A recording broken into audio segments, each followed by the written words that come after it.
पंचासी doctor चरण सिंह जी, मंच पर विराजमान बाकी सभी हमारे मेहमान और इस सभा में पधारे हुए सभी सहभागी और विभिन्न संगठनों के विद्वान कार्यकर्ताओं, माताओं, बहनों, आज का जो ये कार्यक्रम है छत्रपति साहू जी महाराज उनके जन्मदिन के उपलक्ष्य में आयोजित है। एक ऐसे महान शख्स साहू जी जिन्होंने पहली बार देश के अंदर वो किया जिसको ज्यादा लोग हम जानते हैं कि बाबा साहब ने वो किया। बाबा साहब ने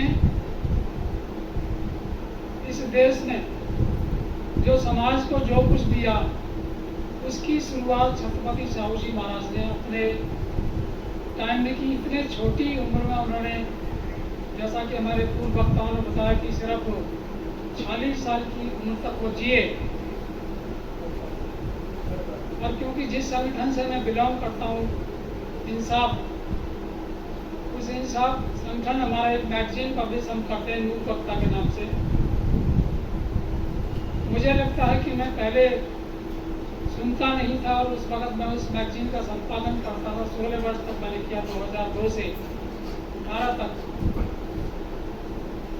आरक्षण के जनक के रूप में जब उनका चित्र हमने प्रकाशित किया मुख्य कवर पर और लिखा, बहुत सारे लोगों को जिनको जानकारी नहीं थी बहुत अजीब सी प्रतिक्रिया दी कि आरक्षण तो बाबा साहब ने दिया था।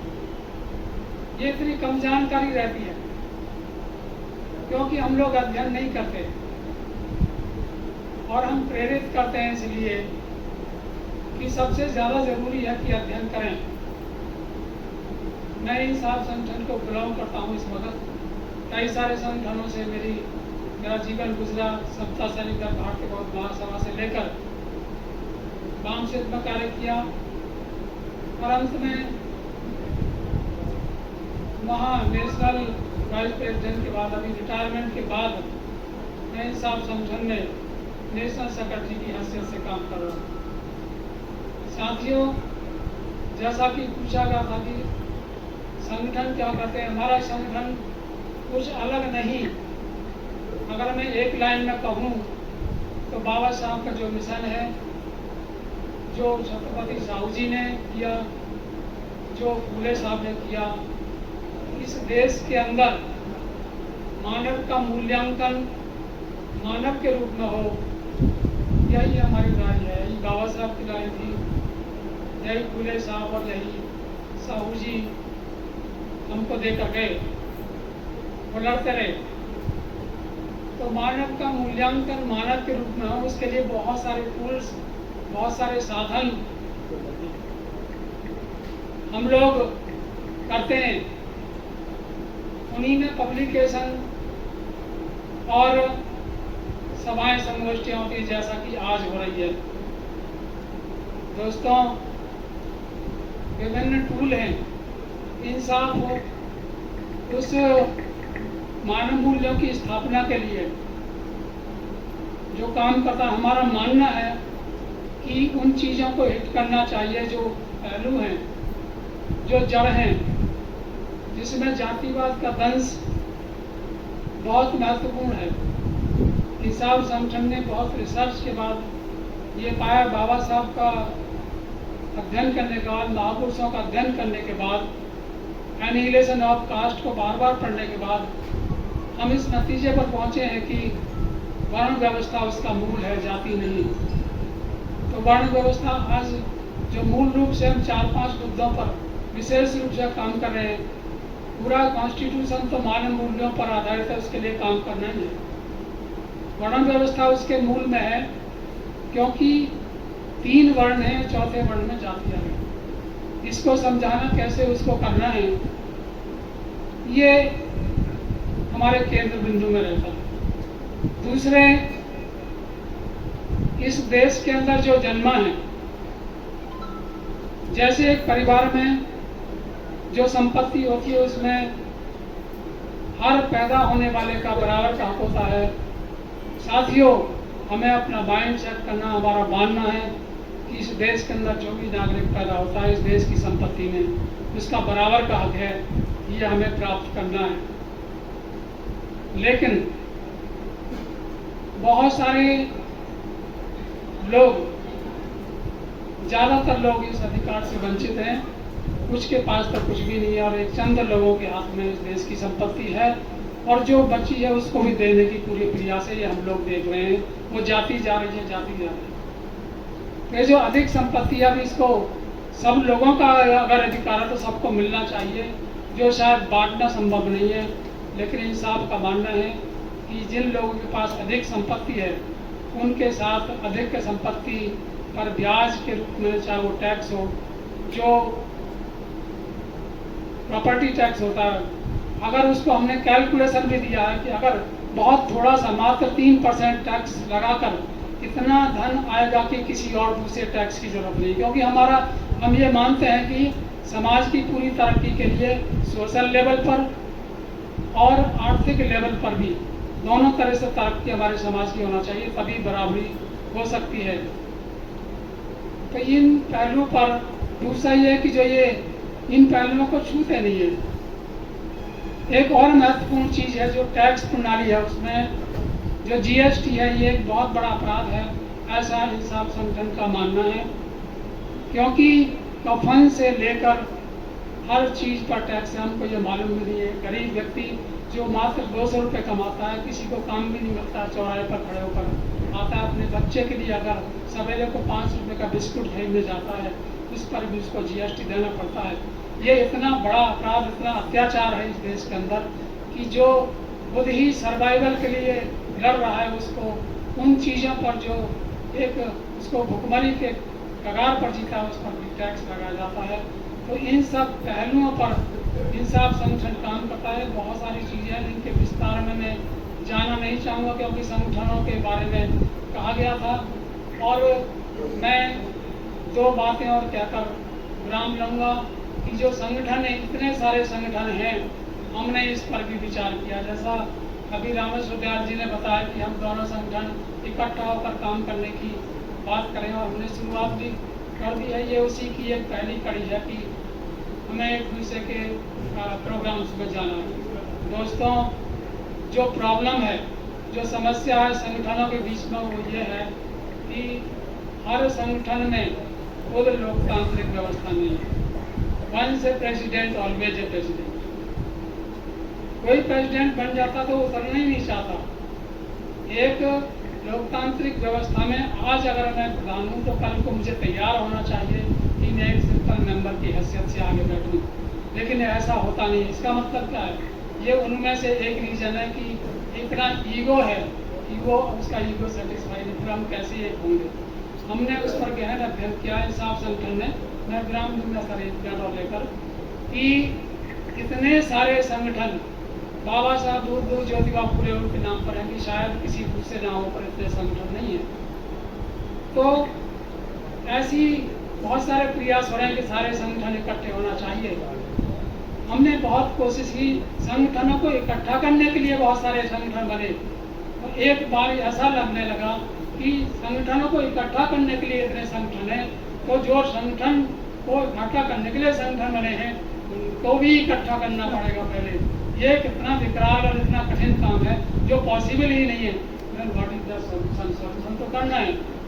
तब बहुत रिसर्च और सोच समझ के बाद जो मैं शेयर करना चाहूँगा, ध्यान चाहूँगा आप सभी लोगों का, कि हमने ये पाया कि इतने सारे संगठनों को खत्म करना, उनको इकट्ठा लाना, एक तंबू के नीचे लाना किसी भी हालत में संभव नहीं है। तब फिर क्या है? इतनी सारी शक्ति बिखरी हुई ऐसा हम मानते हैं। तो हमने ये निष्कर्ष निकाला, साथियों आप लोगों को इसे समझना है कि हम संगठनों को खत्म नहीं करें, बल्कि हमने सोचा कि इतने सारे संगठन बने, ये नुकसान की बात नहीं है, इंसाफ का सामान्य लाभ की बात है कि वो जगह जगह पर सारे देश में फैले हुए हैं। सिर्फ जरूरत है उनको एक मैसेज देने की, जो कॉमन कॉज है, जो कॉमन तकलीफ है, उसके लिए अगर एक संगठन आवाज करता है तो हम बाकी संगठनों को उसके पीछे एक आवाज़ लगाना चाहिए। तब हम उन सारे संगठनों का लाभ ले सकते हैं। उनको इकट्ठा करने में, उनको एक तंबू के नीचे लाने में बेकार समय व्यर्थ हुआ, बेकार एनर्जी हुई। इसलिए इस पर काम करना है, प्रैक्टिकल करना है। आज छत्रपति साहू जी महाराज का जन्मदिन है। उन्होंने अपने ज़िंदगी में सब कुछ किया, चाहे वो राजनीतिक क्षेत्र में किया, सामाजिक रूप में बदलाव किया। अपने सबसे पहले आरक्षण लागू किया 50%, ये उन्होंने मैसेज दिया। और गंगाराम कामले उन्होंने मैसेज दिया ये करके, इसकी चाय की दुकान खुलवाकर वहाँ चाय पीकर। मैंने भी एक व्यक्ति को ऐसा प्रेरित किया था, जगतपुरी में एक ला के वहाँ पर एक व्यक्ति को कहा कि आप दुकान खोलिए, और चाय की दुकान खोलना चाहता था। बाबा साहब की मूर्ति लगा, सारे लोग विरोध कर रहे थे। उन्होंने बोला लगाइए, उसने इतनी बड़ी मूर्ति लगाई कि कोई आया ना आए, मैं ये करके रहूँगा। मैसेज प्रैक्टिकल करने से होता है। तो साथियों, हम सबको प्रैक्टिकल करना है, डरना नहीं है। धन्यवाद। जय भीम, जय भारत।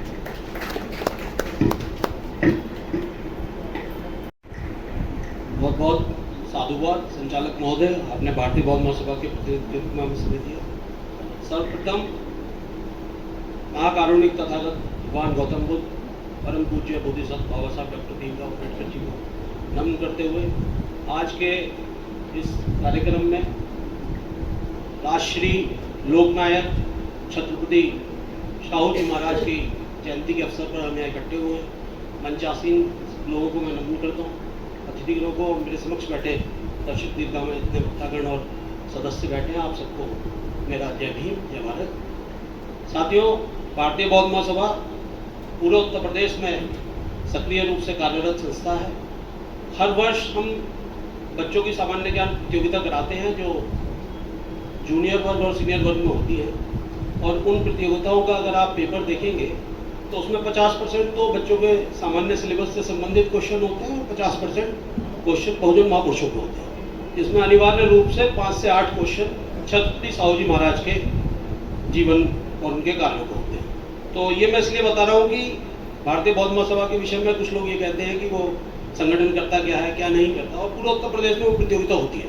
और बोर्ड परीक्षाओं के जैसे बोर्ड परीक्षा होती है ऐसे पेपर जाते हैं, सील होके आते हैं, चेक होते हैं, और फिर उनका अवार्ड अभी पीछे पिछले साल अभी इसी पिछले महीने में शाहजहांपुर में प्रांतीय सम्मेलन बुला के उनको सम्मानित किया गया था। फर्स्ट सेकंड थर्ड में बच्चे आए थे और बाकी जिला स्तर पे थे। इसके साथ ही मैं राजनीतिक रूप से बहुजन समाज पार्टी का समर्थक हूँ और उसका कार्यकर्ता भी हूँ। बहुजन समाज पार्टी एकमात्र देश की पार्टी है जिसने छत्रपति साहू जी महाराज का नाम हमेशा लिया है। और आज भी आप देखेंगे किसी राजनेता ने छत्रपति साहू जी महाराज के लिए कोई ट्वीट नहीं किया होगा, मगर माननीय बहन जी का ट्विटर हैंडल पे आप देख सकते हैं कि उनका पूरा ट्वीट उस पर आया। छत्रपति साहू जी महाराज के नाम पर स्कूल, यूनिवर्सिटी, कॉलेज बनाने का काम सिर्फ बहुजन समाज पार्टी ने किया और किसी ने नहीं किया। सामाजिक संगठन अपने स्तर से काम कर रहे हैं। गाजियाबाद में बहुत सारे संगठन हैं जो कहीं ना कहीं कुछ ना कुछ काम कर रहे हैं, और बहुत सारे संगठन ऐसे भी हैं जिनके राष्ट्रीय अध्यक्ष हैं गाजियाबाद में 10-20 हज़ार तो होंगे ही। परंतु मैं ये कहता हूँ कि अगर हम सारे लोग का मोटिव एक है और बहुजन महापुरुषों की हम जिनकी बात कर रहे हैं उनको लेके हम चाहते हैं कि कुछ बदलाव हो रियल, इसलिए नहीं कि मुझे अध्यक्ष बनना है, मुझे महामंत्री बनना है, मुझे ये बनना है तो बस पद लेके बैठ जाओ। अगर आप करना ही चाहते हो आप संगठन बनाओ, क्योंकि आपका विचार वही है, बाबा साहब ने कहा था संगठित हो, और हमने माना है कि हम संगठन बनाए। तो आप संगठन बनाओ, 1000 संगठन बनाओ, कोई दिक्कत नहीं, पर काम तो हो उस तरीके से। आप छत्रपति महाराज, मैं धन्यवाद करता हूँ भारतीय लोकतांत्रिक समाज महासंघ की कि गाजियाबाद में इतने अच्छे स्तर पे और सबको बुला के कार्यक्रम किया जा रहा है। मैं आप सबसे एक निवेदन करूंगा और साथ में और लोगों से भी कि जितना गाजियाबाद का दायरा है एक्टिव कार्यकर्ताओं का, उसके हिसाब से संख्या बल कम है, कार्यक्रम को और विस्तार होना चाहिए। आपने व्हाट्सएप के माध्यम से भी पहले भेजा, एटलीस्ट साहू जी महाराज की जीवनी ही पढ़ ले सब लोग। मैं तो उसे पढ़ने में व्यस्त, अचानक से कावत जी ने नाम मेरा भेज दिया और मुझे पढ़ के बड़ी खुशी हुई कि बहुत सारी चीज़ें आज पार्टी कार्यालय में भी हर जगह सुबह फूल अर्पित करके और विचार गोष्ठी के नाम पे हुआ था। पर मैं कह रहा हूँ जितनी जानकारी इस पर्चे में है उतनी शायद वहाँ किसी को भी नहीं थी। मुझे बड़ी खुशी हुई और आपके पर्चे की बदौलती सबसे अच्छा वहाँ पे वक्तव्य मेरा ही रहा जो इस पर बताया गया। 5 मिनट का मुझे समय दिया गया है। मैं सिर्फ अपनी बात को इन शब्दों के साथ ये समाप्त करूँ कि हम साहू जी महाराज की जीवनी को पढ़ें, साहू जी महाराज के कार्यों को पढ़ें और उसके बाद उसके स्तर पर अपना आत्ममंथन करें। क्या आज हम कुछ कर पा रहे हैं? 1902 में वो हॉस्टल और स्कूल बनाते हैं, 1918 में वो अनिवार्य कर देते हैं प्राथमिक शिक्षा। डॉक्टर अंबेडकर का मूक नायक अखबार के लिए पूरी फंडिंग उन्होंने करी और खुद ये बात उन्होंने कहा भी कि मुझे पूरा विश्वास है कि दलित समाज का जल्दी वाला होगा जहाँ डॉक्टर अंबेडकर जैसे आपको नेता मिले हैं। ये बात वो 1920 में कह रहे हैं जब मूक नायक अखबार निकल रहा है उनका। तो हमें ये भी समझना चाहिए वो एक राजा होके कर रहे हैं तुलमान दृष्टि से और एक सीमित क्षेत्र तक, और बाबा साहब को आगे बढ़ाने में, उनको छात्रवृत्ति देने में साहू जी महाराज को हमें भूलना नहीं चाहिए। इन्हीं के साथ सभी साथियों को सादर जय भीम। नमस्कार।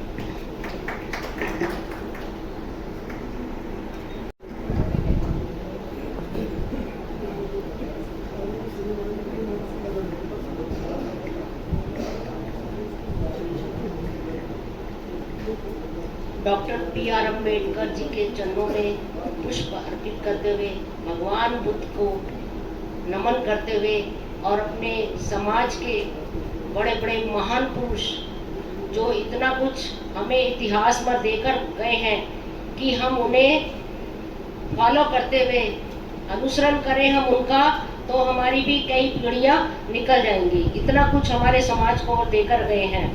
और सबसे पहले आज जो हम भारतीय लोकतांत्रिक समाज महासंघ के मंच पर जो ये कार्यक्रम हो रहा है, मैं तो कहूँगी कि ये जो लोकतांत्रिक वाले हैं ये तो गोताखोर हैं, जो समुद्र में से पता नहीं कितनी सारी संपत्ति और इतनी सारी चीजें निकाल कर लाते हैं कि आज उन्होंने छत्रपति साहू जी महाराज की जो जन्म जयंती मना रहे हैं कि ये नाम जब हमारे सामने आया तो हमें भी लगा कि इन्होंने इतिहास में अपने समय में सबसे पहले तो 26 जून 1874 में इनका जन्म हुआ था कोल्हापुर में, और ये महाराष्ट्र के प्रशासन के संस्थापक थे। कहा जाता है कि शिवाजी के वंशज भी थे। इन्होंने 10 साल की उम्र में प्रशासन संभाला था। सोचो जरा, 10 साल का बच्चा इतना समझदार नहीं होता। चलो उसके बाद ये आगे धीरे धीरे इतने अच्छे शासक बने कि इन्होंने बहुजन समाज के लिए, उस समय ब्राह्मणों का बहुत बाहुल्य था, वो अपनी मनमानी कर रहे थे। ऊंच नीच, भेदभाव, जाति पाति, ये सारी बातें, महिला उत्पीड़न, ये सारी बातें फैली हुई थी। उन्होंने इसमें हस्तक्षेप किया। सबसे पहले तो बाबा साहब को स्कॉलरशिप दिया जिससे उन्होंने उच्च शिक्षा प्राप्त की। आरक्षण के जन्मदाता थे इन्होंने। आरक्षण का मतलब ये नहीं है कि किसी को भी ऊंचा उठा दो, नहीं, उस समय असामान्य लोग थे, उत्पीड़ित थे, जो समाज उसको बराबर के लेवल में लाने के लिए, सामान्य स्थिति में लाने के लिए उन्होंने बहुत सारे प्रयत्न किए थे। बताते हैं उस समय कोई तालाब से पानी नहीं पीने देता था कुछ लोगों को, कुछ वर्ग को, कुछ लोगों का बाहुल्य था, पर साहू जी महाराज उसमें हस्तक्षेप करते थे। एक बार उन्होंने कहा, किसी ने तालाब से पानी पिया और उन्होंने कहा पंडितों ने कि ये तो दूषित हो गया, इसको कैसे करेंगे शुद्धिकरण, हम तो इनको हाथ भी नहीं लगाएंगे। तो साहू जी महाराज ने कहा था, मैं शुद्धिकरण करूंगा इसका, और तुम तो इन्हें श्लोक भी नहीं पढ़ने दोगे। क्यों? क्योंकि तुम तो नहीं चाहते, मनुस्मृति को फॉलो करते हैं उस समय। तो कहने का मतलब ये छोटी छोटी बातों को उन्होंने इतना समझा अपने प्रशासन में। और मैं ये कहना चाहूंगी कि हम भी अपना सामाजिक संगठन जो चला रहे हैं उसमें भी लोकतांत्रिक भावना होनी चाहिए, समानता होनी चाहिए, सब इक्वल हैं, ऐसा कोई नहीं है कोई अध्यक्ष है कोई उपाध्यक्ष है, कुछ नहीं, सब काम करो। हमारा उद्देश्य है, सिर्फ बाबा साहब ने कहा था कि हमें शिक्षित बनो, संगठित रहो, संघर्ष करो। संगठित रहो, ये नहीं कहा कि संगठन बना लो बहुत सारे हजारों, नहीं, संगठित रहो। संगठित कब रहेंगे? जब हमारी मानसिकता एक होगी, हमारी विचारधारा एक होगी और हम बाबा साहब के फॉलोअर बनेंगे। बाबा साहब की विचारधारा को आप कहीं भी ले जाओ, अगर हम उस पर चलेंगे तो हम एक ही रहेंगे, हम कहीं नहीं जाएंगे। अगर हम किसी राजनीति में घुसेंगे या अपनी मनमानी करेंगे तो हम विघटित होंगे। हम कभी भी संगठन को मजबूत तभी बना सकते हैं जब हमारी विचारधारा समानता पर आधारित होगी, लोकतांत्रिक होगी, मानवीय मूल्यों पर आधारित होगी, और हम अपने मानवीय मूल्यों का अवलोकन करेंगे और हम अपने समाज में और अपने संगठन में समानता को लागू करेंगे, स्वतंत्रता को लागू करेंगे और अनुशासन से रहेंगे। बस मैं यही कहना चाहूँगा। जय भीम, नमो बुद्ध। अद्भुत भारतीय संविधान निर्माता विश्व रत्न परम पूज्य बोधिसत्व बाबा साहब डॉक्टर B.R. अम्बेडकर जी, आरक्षण के जनक राजऋषि छत्रपति शाहू जी महाराज और बहुजन समाज में जन्मे सभी संतों, गुरुओं, महापुरुषों को कोटि कोटि नमन करते हुए पंचासीन अतिथिगण, उपस्थित सभी विद्वानगण, धम्म उपासक उपासिकाओं को मेरा नमो बुधाय जय। आज छत्रपति शाहू जी महाराज का 151वां जन्म दिवस है, जिसको भारतीय लोकतांत्रिक समाज महासंघ बड़े धूमधाम से यहाँ आयोजित कर रहा है। तो इसके लिए मैं उस पूरे संघ को, उन सब पदाधिकारियों को कोटि कोटि साधुवाद प्रेषित करता हूँ। और शाहू जी महाराज के विषय में एक छोटा सा गीत आप सबकी सेवा में। इस प्रोग्राम का जो जिन लोगों ने आयोजन किया है, मैं उन सबको भी शुक्रिया अदा करते हुए अपनी बात चंद मिनट के अंदर पेश करने की कोशिश करते हैं। ख्वाब से बेदार होता है महकूम अगर, तब सुला देती है उसको हुक्मरान की साहिरी। देखिए, जैसे बच्चा होता है, या तो वो डर से पढ़ता है, खौफ से पढ़ता है, या शौक से पढ़ता है। हम जो भी काम करते हैं, या तो शौक से करते हैं या रिएक्शन के अंदर करते हैं। आज़ादी से पहले आप देखिए, उससे पहले जो कुछ हुआ 800 साल 900 साल बिल्कुल शांति वातावरण था। लेकिन उसके बाद जो है, जब अंग्रेज आए यहाँ पर, तो एक ऐसा कश्मकश का माहौल था जिसमें हमारी जो शख्सियात पैदा हुई, पेरियार साहब हुए, डॉक्टर अम्बेडकर साहब पैदा हुए, शाहू जी महाराज पैदा हुए जिनका जन्मदिन है, और बहुत सारे लोग जो है यहाँ पर आए जिन्होंने देखा, अपने समाज को देखा। उस वक्त का वो वातावरण था, वो हालात थे, और उन हालात के अनुरूप उन्होंने काम किया। समाज को, अपने समाज को उन्होंने जो है, समाज को नहीं बल्कि पूरी मानवता को जो है उन्होंने झंझोड़ा, और उसके लिए जो है अपने आप को बिल्कुल उसके अंदर खपा दिया।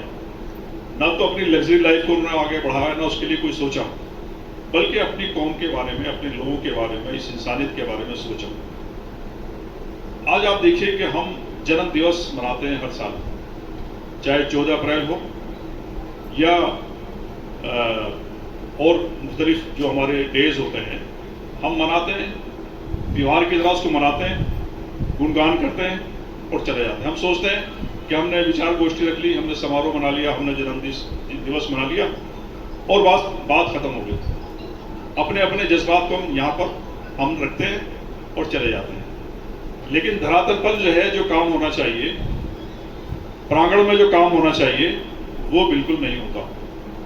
मैंने बहुत सारे धर्मों का अध्ययन किया है, मैंने RSS की किताबों का भी अध्ययन किया है, विचार नवनीत भी पढ़ी है मैंने जो है RSS की कार्यकर्ता भी पढ़ी है।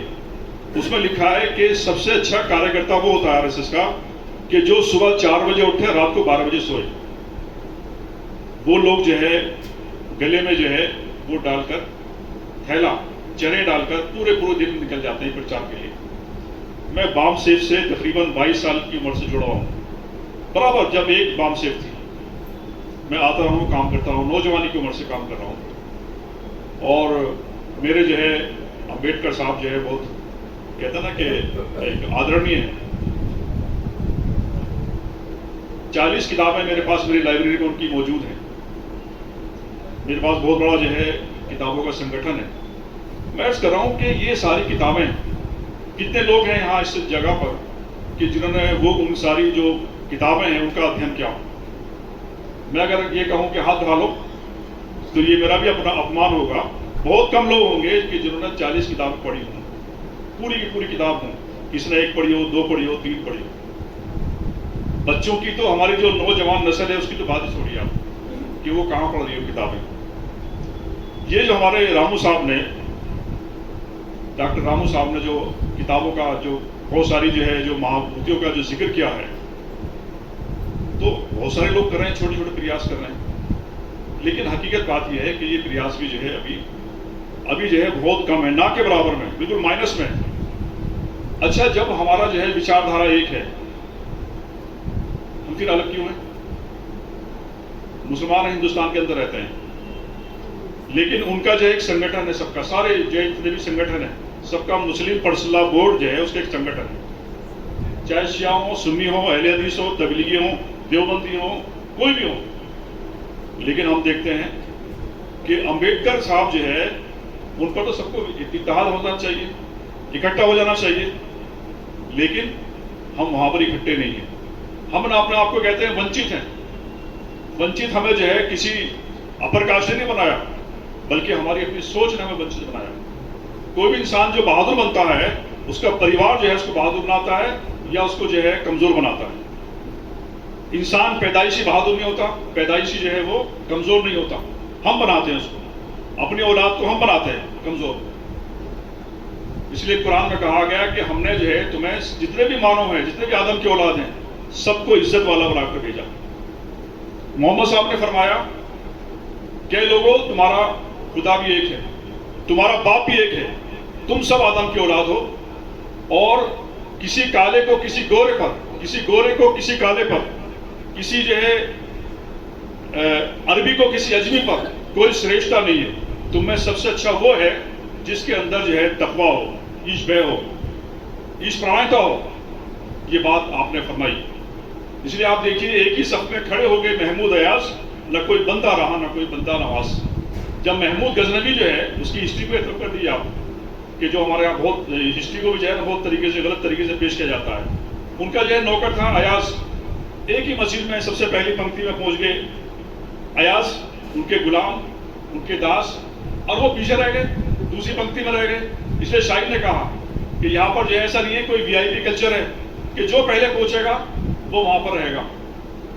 तो मैं अर्ज कर रहा हूं कि एक बार, चूंकि मुझे 5 मिनट का वक्त दिया गया है, तो जी जी जी बस एक दो मिनट मैं और अपनी बात विराम देता हूं। हजरत उमर जो है खलीफा हुए हैं, उनके कार्यकाल में मिस्र जो है एक जगह थी, मुल्क आज भी मुल्क है, वहां पर उमर बिन आस जो है गवर्नर थे। वहां पर खेल का जो है एक बाकायदा वो था, गेम था, तो घुड़सवारी का खेल चल रहा था। तो गवर्नर का जो बेटा था वो भी इसमें शामिल हो गया, और जो वहां आम जो नौजवान थे वो भी शामिल हो गए इसमें। तो गवर्नर का जो बेटा था उसके अंदर जो अहंकार आ गया कि मैं गवर्नर का बेटा हूं। तो एक नौजवान जो आगे बढ़ा जा रहा था, जैसा होता है, तो उसने उसको चाबुक लगाया, अरे मैं तू मुझसे क्यों आगे बढ़ रहा है, मैं तो गवर्नर का जो है बेटा हूं। तो वो जो है उस क्रीड़ा को छोड़कर, उस स्थल को छोड़कर सीधा मदीना पहुंचा खलीफा के दरबार में। और जब खलीफा से उसने बताया कि साहब मेरे साथ ऐसा सलूक हुआ है, भेदभाव हुआ मेरा, तो उमर साहब ने जो है, जो खलीफा थे, उन्होंने फौरन जो है गवर्नर को भी तलब कर लिया और उसके बेटे को भी तलब किया, और एक ऐतिहासिक जो है जुमला बोला, और ये कहा कि उस नौजवान से कि सबसे पहले इसके बाप के लिए अंटा लगाओ। इसी की वजह से जो है इसका बेटा जो है उसके अंदर अहंकार आया, और फिर उनसे जो है गवर्नर साहब से कहा कि उमर बिन आस, तुमने लोगों को कब से गुलाम बनाना शुरू कर दिया? इनकी माओ ने तो जो है इन्हें आजाद चुना था, इनकी माओ ने तो इन्हें आजाद जना था। तो बहरहाल हमें जो ये कोशिश करनी चाहिए कि डॉक्टर अम्बेडकर का जो साहब का जो पैगाम है, 22 प्रतिज्ञाएं हैं। देखिए हम हिम्मत नहीं करते, मैं कह रहा हूँ चौराहे चौराहे पर होने चाहिए प्रतिज्ञाएं, लेकिन क्यों नहीं होती? वो डरते हैं हम कहीं हमारे खिलाफ जो एफआईआर दर्ज ना हो जाए। तो ये चंद बातें थी, अभी बहुत सारी बातें थी, लेकिन हमारा वक्त चूंकि कम है। बहुत बहुत शुक्रिया आपका, धन्यवाद डॉक्टर सलीमुद्दीन। और मैं सभी का आभार प्रकट करती हूँ। समय कम है, इसलिए मैं अपनी बात पे आगे आती हूँ। बाबा साहब 5 साल के थे तब उनकी मम्मी मर गई, और मरने के बाद बाबा साहब बाहर खेल रहे थे, और उन्होंने बाहर खेल रहे थे बच्चों के साथ, तो वो पढ़ाई में बिल्कुल ध्यान नहीं देते थे। और उनकी बहन थी एक तुलसा। हिस्ट्री तो बहुत है, मगर समय का अभाव होके मुख्य चीज पे आती हूँ। तुलसा जब बाबा साहब घर लौटे तो तुलसा से पूछा माँ कहाँ है? कि माँ तो भैया मर गई। माँ मर गई? क्या कह के गई तुलसा? मुझसे दीदी मुझसे क्या कह के गई माँ?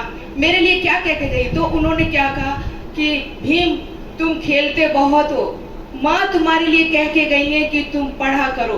कि सही बताओ? हाँ, ऐसा ही बोल के गई है कि तुम पढ़ा करो। तो बाबा साहब ने कहा कि मेरी माँ मर गई, और लास्ट शब्द था कि तुम पढ़ा करो। तो बाबा साहब ने उसी समय से प्रण किया और छोटा बच्चा दिमाग में बिठा गया बात को कि मुझको पढ़ना है। छोटे बच्चे को क्या पता क्या करना है, जिसके माँ बाप हट जाए उस बच्चे को मार्गदर्शन नहीं मिल पाता। तो हमारे बाबा साहब को इतना समझाने वाला कौन था, और जिस जाति अछूत ये इतना जो बमचक मच रहा है उसमें बच्चा कैसे हो सकता है अच्छा। तो ऐसे ही हमारे बाबा साहब के साथ इतनी कठिनाइयों के साथ उसमें नाई परेशान करता है, सब चीज में बाबा साहब को परेशानी मिलती है, उसमें पढ़ाई में भी आ जाती हूँ मैं छत्रपति साहू जी महाराज। तो उनका नाम इतनी आदर सत्कार के साथ क्यों लिया जा रहा है? क्या उन्होंने हमारे साथ माफ किया था? माफ नहीं किया था। उन्होंने भी हमारे कागजी कानून कार्रवाई लिखी थी कि बाबा साहब जब तुम पढ़ के आओगे तो हमारे लिए तुम काम करोगे। बाबा साहब को लगा कि यार मैं ऐसे ही बैठा रहूंगा, क्या फायदा मेरे लिए, ये जीवन ऐसे बैठने के लिए नहीं है, मैं जीवन को चलाऊं, कैसे भी चले चलाऊं, कहीं तो पहुंचूंगा। तो उन्होंने भी यही इतनी बड़ी प्रतिज्ञा मान ली कि ठीक है, मैं जब मैं पढ़ाई करके आऊंगा तो सबसे पहले मैं आपके यहाँ काम करूंगा। तो बाबा साहब ने अपने जीवन के सबसे पहले जो बाबा साहब के जो 11वें दिन बोलते हैं, 13वें दिन बोलते हैं, बाबा साहब के कितने कठिनाई के निकले उस पर मार्गदर्शन डालती हूँ। बाबा साहब ने सोचा कि मैं नवयुग पढ़ के आ रहा हूँ, मेरे समाज में जहाँ भारत बड़ी बड़ी बातें करता है वहाँ पे एक भी आदमी पढ़ा लिखा नहीं था।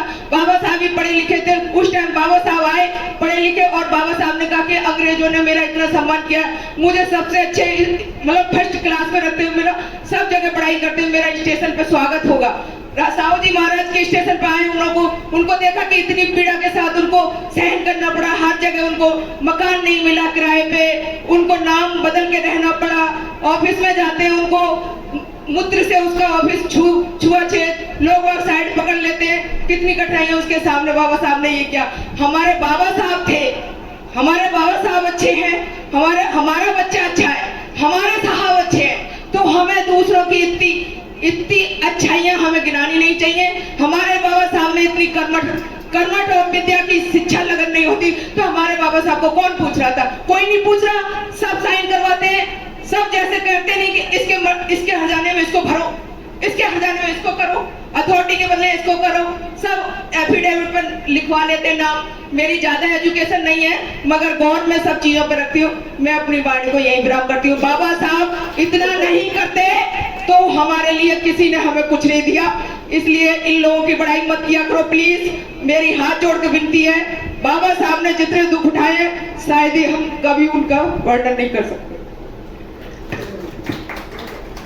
पूज्य बोधिसत्व बाबा साहब डॉक्टर अम्बेडकर जी के चरणों में नमन करते हुए आज भारतीय लोकतांत्रिक महासंघ समाज महासंघ के तत्वाधान में आयोजित छत्रपति शिवाजी महाराज की जयंती के उपलक्ष्य में आप सबको बहुत बहुत साधुवाद। मंच पे सम्मानित मंच, सामने बैठे बहुत विद्वान और वरिष्ठ साथी, खासकर आरपी सिंह जी, हर्षरूप ठेकेदार जी, मंगू सिंह जी और तमाम संगठन के जितने भी यहाँ पदाधिकारी बैठे हैं, कार्यकर्ता बैठे हैं, सबको मेरा बहुत बहुत साधुवाद। आपने एक इतना अच्छा कार्यक्रम, महेंद्र सिंह जी पीछे बैठे हैं, उनको भी धन्यवाद, बहुत साधुवाद। रामेश्वर जी, सभी संगठन के जितने भी लोग यहाँ हैं और खासकर भारतीय लोकतांत्रिक समाज महासंघ के सभी कार्यकर्ताओं के लिए बहुत बहुत साधुवाद कि आपने इतना अच्छा कार्यक्रम यहाँ रखा है। साथियों, सभी लोगों ने अपने अपने व्यक्त कहे, अपने अपनी बात कही। मुझे ये कहने में थोड़ा सा हेजिटेशन हो रहा है कि जो मुद्दे से हट के बात करते हैं, जो आज का टॉपिक है उस टॉपिक पे बोलना चाहिए था। बोले कुछ लोग, अच्छे बोले, बहुत अच्छे बोले, और कुछ थोड़े से अपनी भावना में बह करके कहीं उधर उधर बात, उसमें समय की बर्बादी होती है। और जो और वक्ता बोल सकते थे बीच में, उनके समय का जो है नुकसान हो जाता है, इससे संगठन को नुकसान होता है। आगे हमेशा ध्यान रखें, जो भी बोले वो टॉपिक के ऊपर बोलें, जो टॉपिक दिया गया उसके ऊपर ही बोलें, इधर उधर की बात तो रोज की हम लोग आपस में कर लेंगे। आज का जो टॉपिक है, जो हमारे सामाजिक संगठन हैं, उसमें लोकतांत्रिक जो मूल्य है हमारे, समानता है, स्वतंत्रता, बंधुत्व, न्याय, ये जो हमारे संविधान के मूल्य हैं, जो वैल्यूज है हमारी, इनको कैसे सामाजिक संगठनों में लागू किया जाए, ये आज का मुद्दा है। तो इस मुद्दे पे मैं अपनी बात सिर्फ बहुत शॉर्ट में ये कहना चाहूँगा कि संगठन हमारे गाजियाबाद में भी सैकड़ों संगठन हैं, गली गली में संगठन हैं, कुछ शहर स्तर के हैं, कुछ राष्ट्रीय स्तर के हैं, लेकिन बहुत बुरा हाल है। आपस में कोऑर्डिनेशन नहीं है, रोज संगठन बनते हैं, रोज संगठन बिगड़ते हैं, आपस में गुटबाजी होती है। इस सब का कारण यही है कि जो संवैधानिक जो मूल्य हैं, हमारे लोकतांत्रिक जो मूल्य हैं, उनका पालन उनका नहीं होता।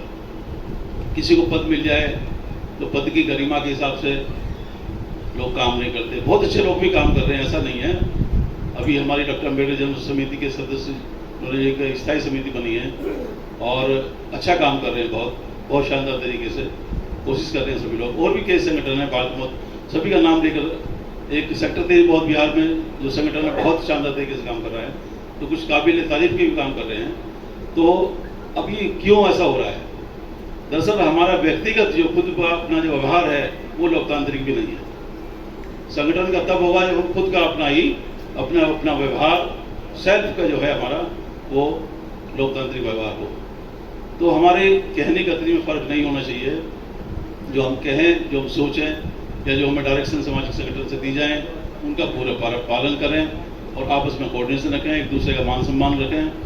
और नैतिकता और अनुशासन ये इंसानी जिंदगी के बहुत महत्वपूर्ण पहलू हैं। किसी संगठन में काम करें, नैतिकता के साथ काम करें, उसको अच्छी तरह पढ़ लें, समझ लें संगठन की वैल्यूज क्या हैं, संगठन के उद्देश्य क्या हैं, तब उसको आगे बढ़ें, उसमें काम करें।